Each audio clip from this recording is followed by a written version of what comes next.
వేదికను అలంకరించిన పెద్దలకు, అలాగే ఈ ఆహ్వానాన్ని మన్నించి విచ్చేసిన మీ అందరికీ నా హృదయపూర్వక నమస్కారాలు. ముందుగా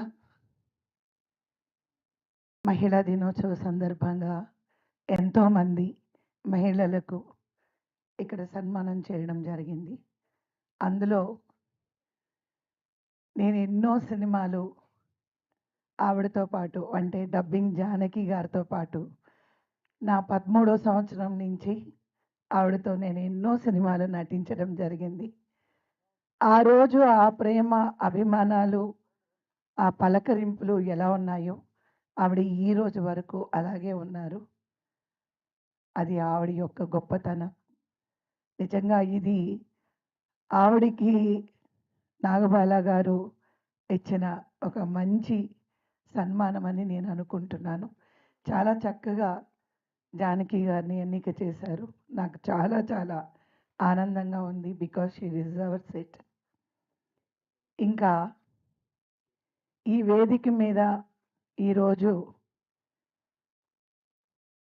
నటనకి కిరీటం పెట్టడం అంటే జనరల్‌గా క్రౌన్ అనేది మనందరికీ తెలుసు. రాజులకి పెట్టే క్రౌన్ కానీ, అలాగే మిస్ ఇండియా, మిస్ వరల్డ్ ఏదైనా కిరీటం అనేది అదే గొప్పది. అటువంటి ఒక కిరీటం అనే ఒక కిరీటి అనే ఒక పదాన్ని రాజేంద్ర ప్రసాద్ గారికి ఇవ్వడం అనేది మీరు ఆలోచించండి. ఎంత యాప్ట్‌గా ఉంది. ఎంత చక్కటి బిరుదు అది. ఇందాక రామచంద్రరావు గారు ఒక మాట అన్నారు. ఎప్పుడో పద్మశ్రీ అవార్డ్ రాజేంద్ర ప్రసాద్ గారికి వచ్చుండాల్సింది. కానీ ఇప్పుడు అయినా ఆలస్యమైనా వచ్చింది.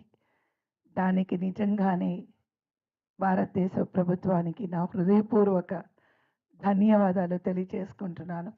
ఎందుకంటే నిజంగానే రాజేంద్ర ప్రసాద్ గారికి చాలా చాలా యాప్ట్ అది.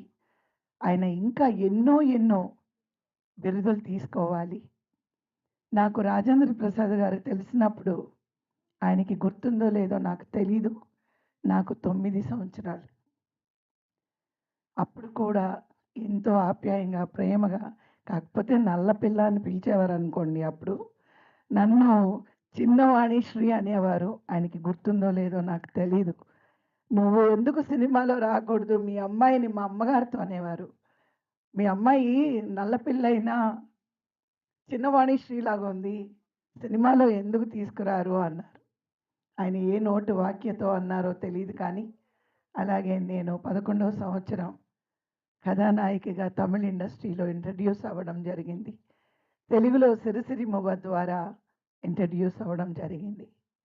ఇకపోతే ఈరోజు కాంతారావు గారి అవార్డ్ రాజేంద్ర ప్రసాద్ గారికి ఇవ్వడం అనేది అది ఎంత ఆనందంగా ఉన్నానో దేవుడు సాక్షిగా నేను చెప్పలేను. ఎందుకంటే కాంతారావు గారికి ముగ్గురు కొడుకులు, ఒక పాప, ఒక కూతురు. నన్ను కాంతారావు గారు ఎప్పుడు చూసినా అందరితో అనేవారు, "నాకొక కూతురు కాదు, నాకు 2 కూతుళ్ళు" అనేవారు. సుశీల, నేను క్లాస్‌మేట్స్. నాన్నగారు ఎప్పుడు ఇంటికెళ్ళి నాన్నగారు, నాన్నగారు అనేదాన్ని. ఆయన చేతులతో ఆవకాయి, మాగాయి, తొక్కుడు పచ్చడి చేసి, అది కలిపి మా అందరికీ ఆయన గోరుముద్దలు తినిపించేవారు. అటువంటి ఒక గొప్ప తండ్రి కాంతారావు గారి అవార్డ్, అంత గొప్ప నటుడి అవార్డ్, ఇంత గొప్ప నటుడికి ఈరోజు ఇవ్వడం అనేది నిజంగా నేను నా ఆనందానికి అవధులు లేవు. రాజేంద్ర ప్రసాద్ గారు అంటే ఆయనకి డిజర్వ్డ్. ఆయనకి ఇంకా ఇంకా ఎన్నో ఎన్నో ఎన్నో రావాలి ఆయనకి. నా రీ ఎంట్రీలో నేను కూడా ఆయనతో ఒక కామెడీ మూవీ చేశాను. 'లక్కీ ఛాన్స్' అని. Super duper hit movie.